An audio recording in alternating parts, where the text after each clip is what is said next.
découvrir les outils de FreeCAD pour modéliser une pièce, créer un corps, puis dans un second temps, on va voir comment utiliser le module d'usinage Path, donc qui permettra de générer du G-code pour une petite commande numérique ou dans notre cas la machine Maslow.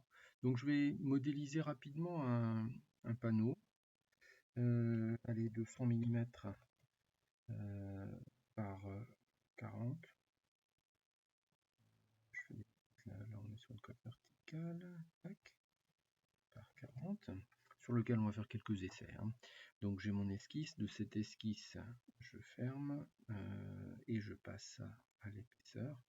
J'ai du médium moi en 19 mm, je vais mettre directement l'épaisseur qu'il me faut pour ma démonstration. Sur ce bloc là je vais faire une poche, donc un enlèvement de matière de type rectangulaire, en dessinant un rectangle comme ça. Je vais également lui mettre un petit peu de cotation. À 40, on va mettre 30.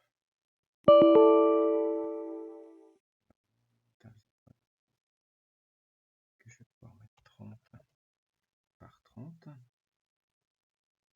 Pareil, il n'y a pas de détection automatique. On va mettre et je vais le positionner par rapport à l'origine en mettant une cote de là à là, à là, 5.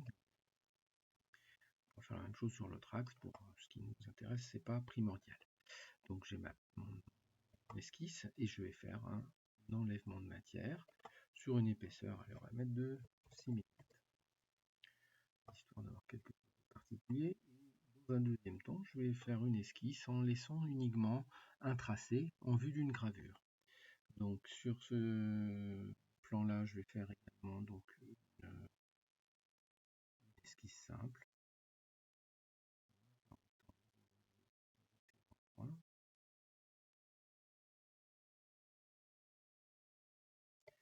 En laissant ici quelque chose de brut. Alors, tout faire.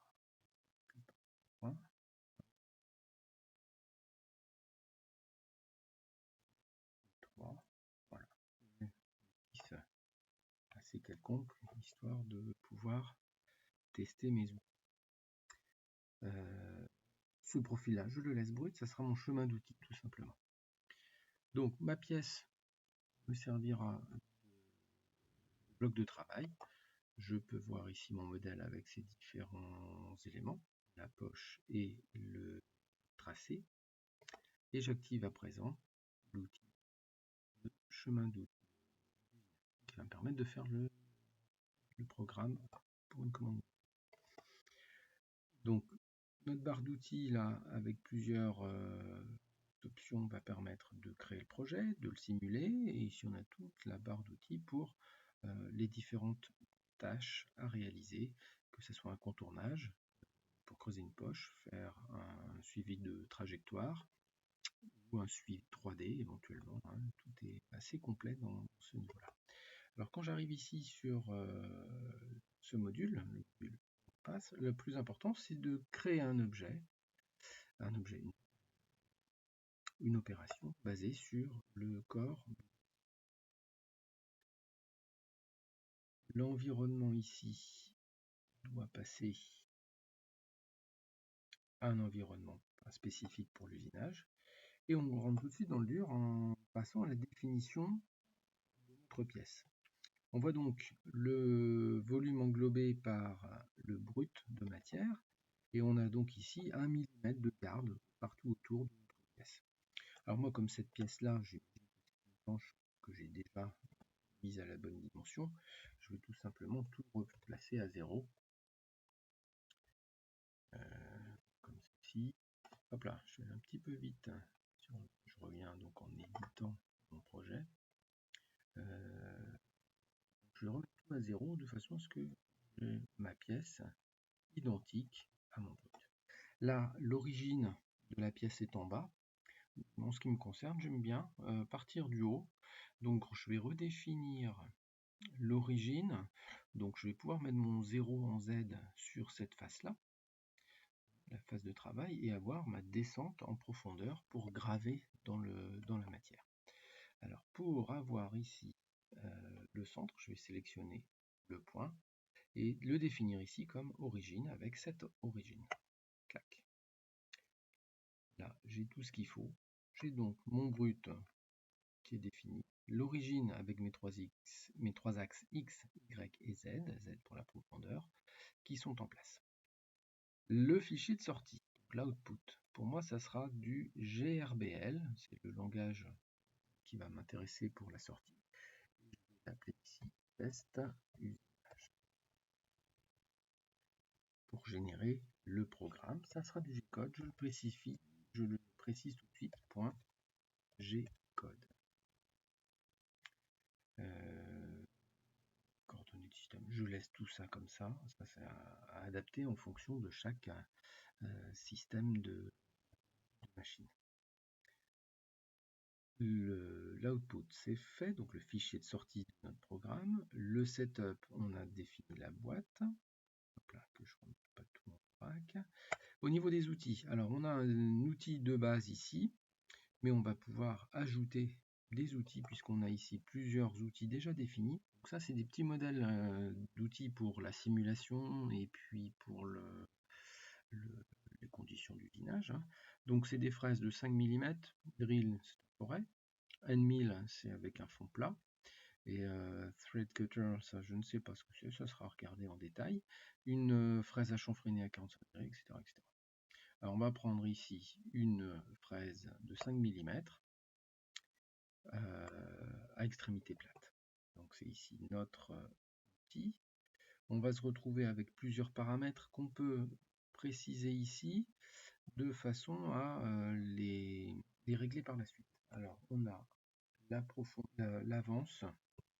Alors ici je vais partir sur du 400, 200. Je crois que c'est l'avance en X et l'avance en Z, donc en profondeur.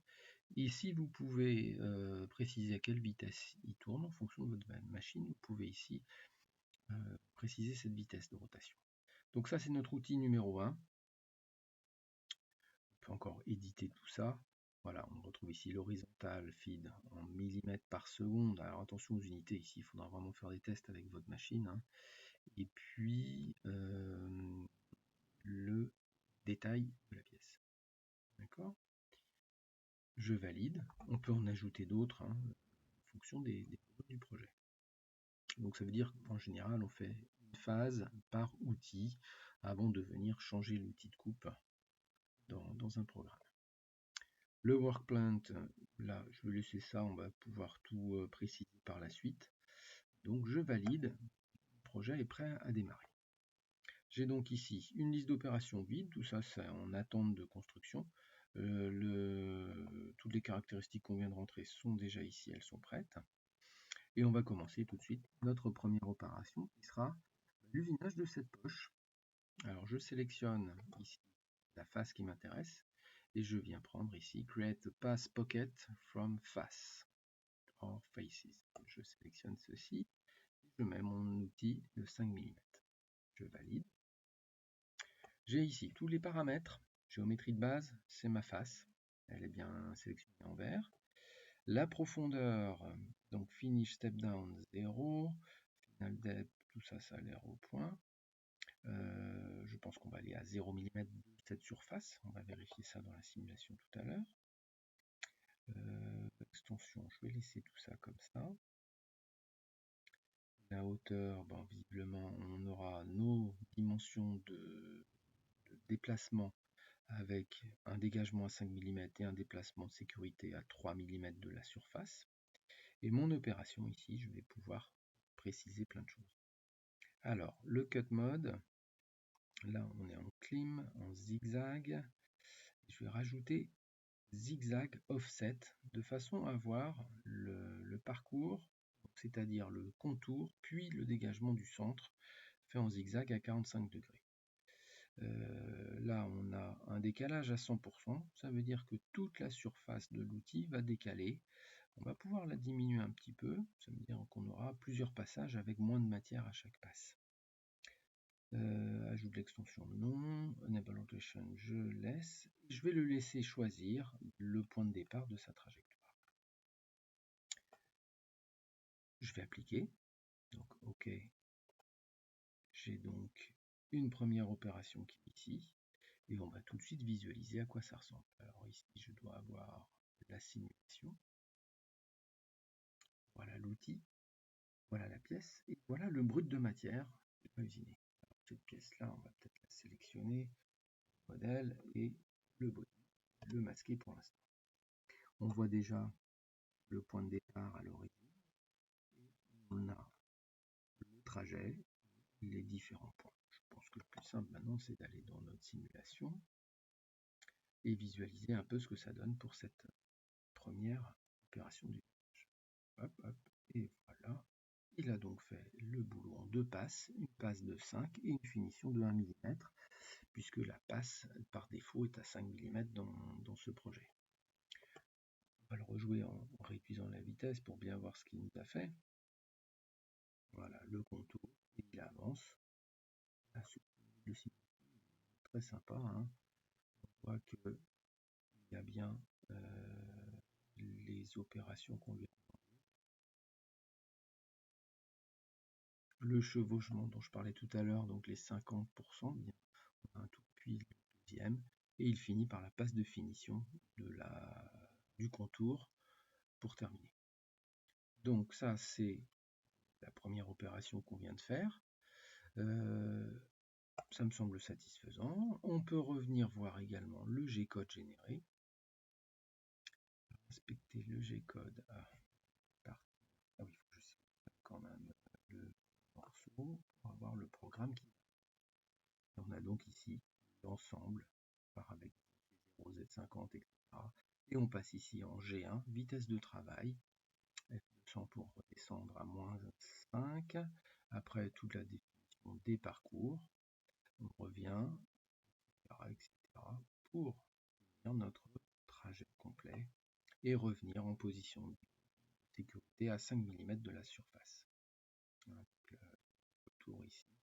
On a aussi le petit vecteur, là, la petite flèche bleue qui nous fait tous les passages. Donc voilà pour ce premier travail. Le G-code, n'oublions pas qu'on va pouvoir ici aller au post-traitement. Test usinage, eh bien on va aller, pas dans FreeCAD, mais dans document par exemple. Petit répertoire CNC, on va enregistrer test usinage. Et voilà le joli code prêt à être interprété par votre